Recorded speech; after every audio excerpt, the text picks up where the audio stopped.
On est toujours en direct de Roland-Garros, le cours central. Rien que ça, rien que pour vous, c'est ça le salon Your Future.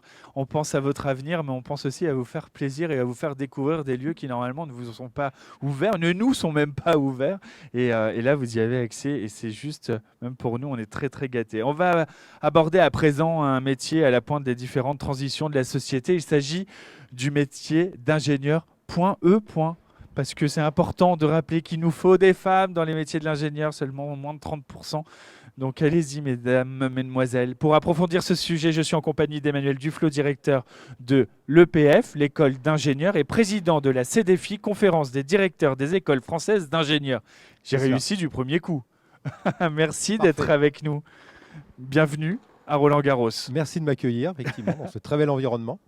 Est-ce que vous voulez bien justement nous parler de ces défis, de l'importance de son rôle auprès des écoles d'ingénieurs?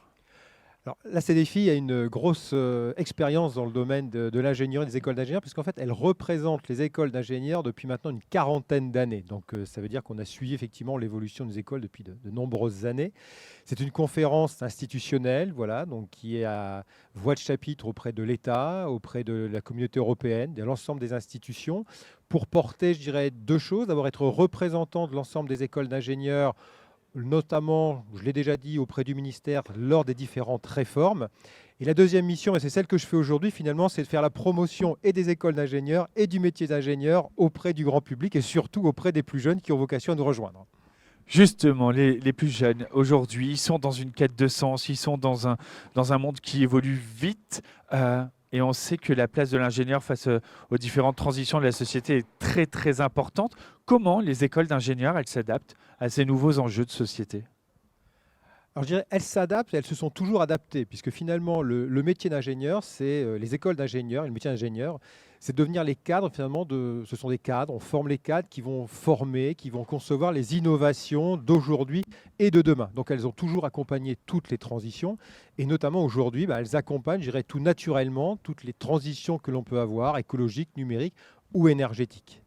Justement, l'économie, l'énergie, l'environnement. Il y a une vraie prise de conscience ces dernières années. Est-ce que vous avez une analyse là-dessus, un retour? Vous voyez une accélération auprès des écoles d'ingénieurs de cette prise de conscience?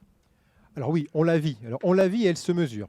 On la vit au quotidien en tant que directeur d'école d'ingénieurs, où effectivement, lorsqu'on rencontre nos étudiants, lorsqu'on discute avec eux, lorsqu'on discute avec les associations, il y a ce véritable souci finalement de la transition et de la transition écologique. Donc, je dirais quelque chose de qualitatif. Et ensuite, c'est quelque chose qui se mesure, hein, un certain nombre d'enquêtes qui vont être faites. Donc, on a le réseau des étudiants pour une société écologique et solidaire, finalement, qui a fait des enquêtes et où on voit que, eh bien, on a 45% finalement des élèves ingénieurs qui ont ce souci finalement de la transition écologique, contre 30% dans l'ensemble de la société ou de ceux qui sont dans l'enseignement supérieur en général. Et deuxième chiffre également qui est important, c'est qu'il y a 66% aujourd'hui des élèves ingénieurs qui considèrent que les écoles d'ingénieurs les forment finalement bien ou convenablement au fait d'aborder ces questions de transition écologique, contre 38% pour l'ensemble de l'ESR. Donc ce sont des chiffres qui sont particulièrement, je dirais, d'un côté attractifs et qui nous font plaisir, puisque c'est-à-dire que nos élèves sont concernés par la transition écologique, ils sont majoritairement satisfaits de ce que l'on fait, et il y a derrière ça une source également, c'est nous pouvons encore mieux faire, nous pouvons encore avancer. Je parle sous votre contrôle, mais on peut presque qualifier le terme d'ingénieur comme une fonction, un poste, un titre. C'est plein de métiers derrière quand on est ingénieur. Là, en lien justement avec cette transition écologique, numérique, énergétique, ces formations d'ingénieurs, elles peuvent mener vers quel métier? Alors, vous avez raison, elles peuvent mener à toutes sortes de métiers. Alors, les premiers auxquels on pense sont tous ceux du domaine des sciences, technologies, ingénierie, mais on voit bien qu'au fur et à mesure des carrières, un ingénieur peut devenir directeur des ressources humaines, directeur financier. Voilà, il y a bien de choses, plein de choses que l'on peut faire, monter son entreprise. Si on regarde plus particulièrement dans le domaine de la formation, je veux dire, dans tout ce qui est transition écologique, les domaines sont multiples et ils sont tous, parce que toute la transition écologique, on va trouver les questions de construction, de bâtiments. Donc, comment est-ce qu'on construit avec des nouveaux matériaux? Comment est-ce qu'on construit avec un cycle, finalement, on va pouvoir réutiliser les différents matériaux? Dans le domaine de l'énergie, les nouvelles énergies durables, finalement, renouvelables, qu'est-ce qu'on va pouvoir faire? Le domaine de l'informatique, ce qu'on appelle le Green IT, comment est-ce qu'on va pouvoir programmer en étant sobre en consommation énergétique? Je pourrais comme ça balayer l'ensemble des secteurs pour montrer qu'aujourd'hui, le métier d'ingénieur lui-même et ce que l'on peut faire dans un métier d'ingénieur contribue à la transition écologique, et certains métiers sont maintenant beaucoup plus adaptés en propre à ce que l'on peut faire lié aux besoins spécifiques de la transition écologique. On sait qu'il y a également une problématique qui tient particulièrement à cœur, c'est celle de l'inclusion, celle de l'accessibilité au plus grand nombre aux études d'ingénieur, quel que soit finalement son milieu social. Comment concrètement vous œuvrez pour permettre justement d'accueillir une plus grande mixité de profils dans ces écoles d'ingénieurs? Alors, la mixité de profils, de tout type de profils, hein, que ce soit les questions effectivement de genre, les questions, on y reviendra peut-être, les questions effectivement liées aux origines sociales qui effectivement peuvent poser question, est-ce que je vais pouvoir entrer? Alors tout d'abord, avoir en tête que la CDFI, c'est un peu plus de 200 écoles d'ingénieurs, finalement, on a 200 écoles qui sont des 200 écoles publiques. Donc ça veut dire qu'au niveau des droits de scolarité, finalement, vous retrouvez les mêmes droits de scolarité que ce que vous allez trouver finalement dans tout enseignement public. Donc des choses qui pourront paraître raisonnables. Pour toutes les écoles, je dirais qu'elles soient publiques ou qu'elles soient privées, vous avez ensuite un certain nombre de dispositifs. Vous allez avoir des bourses. C'est-à-dire que toutes les écoles, je dirais, quelles qu'elles soient, proposent des bourses, donc des aides finalement, des aides pour la scolarité. Vous avez ensuite les questions d'apprentissage, c'est-à-dire que je ne sais pas si, je pense que peut-être que bon nombre des étudiants ou des futurs étudiants qui nous regardent ne savent pas, mais le métier d'ingénieur est un métier que l'on peut, le diplôme d'ingénieur, on peut l'acquérir par l'apprentissage. Aujourd'hui, les écoles d'ingénieurs accueillent un peu plus de 16% dans leur stock d'étudiants, d'élèves qui sont en apprentissage. Voilà.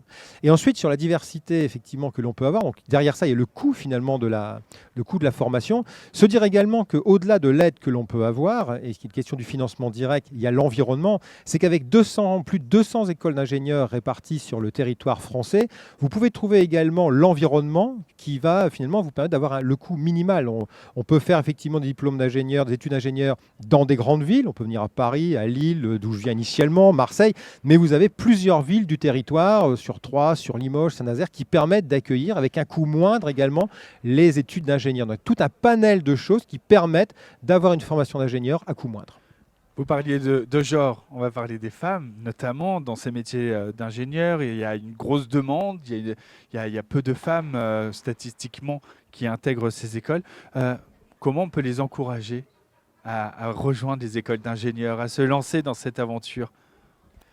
Alors vous l'avez dit en préambule, je vais le redire effectivement, le métier d'ingénieur et les entreprises nous le disent, nous avons besoin d'ingénieurs. Donc on le réaffirme, c'est que le métier d'ingénieur, il y a on peut appeler ça un plafond de verre, on peut appeler ça finalement le fait d'avoir une idée qui va être fausse. Le métier d'ingénieur, c'est pas une question de genre, et mesdames, mesdemoiselles, on dit mesdames maintenant d'ailleurs, voilà, ouais.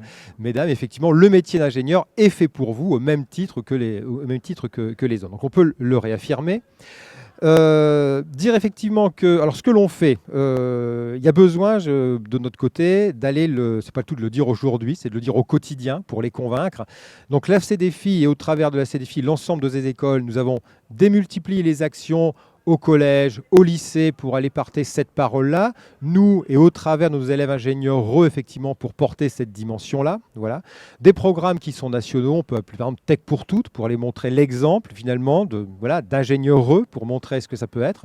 Et la CDFI, depuis de nombreuses années, organise chaque année une cérémonie, mais qui est la cérémonie qui est le point d'orgue d'un dispositif qui s'appelle Ingénieuse et qui vient récompenser des écoles d'ingénieurs, des groupes d'élèves ingénieurs qui ont porté des actions en faveur du métier d'ingénieur, donc le métier d'ingénieur pour les femmes. Voilà. Merci beaucoup Emmanuel Duflot pour le temps que vous nous avez accordé et pour nous avoir présenté ces défis. On rappelle que de nombreuses écoles d'ingénieurs sont présentes au Salon Your Future jusqu'à demain soir, donc n'hésitez pas à aller les rencontrer, à vous informer. Et mesdames, n'hésitez pas à aller voir parce que c'est certain, il y a des opportunités professionnelles pour vous derrière parce que les entreprises ont cruellement besoin de vous.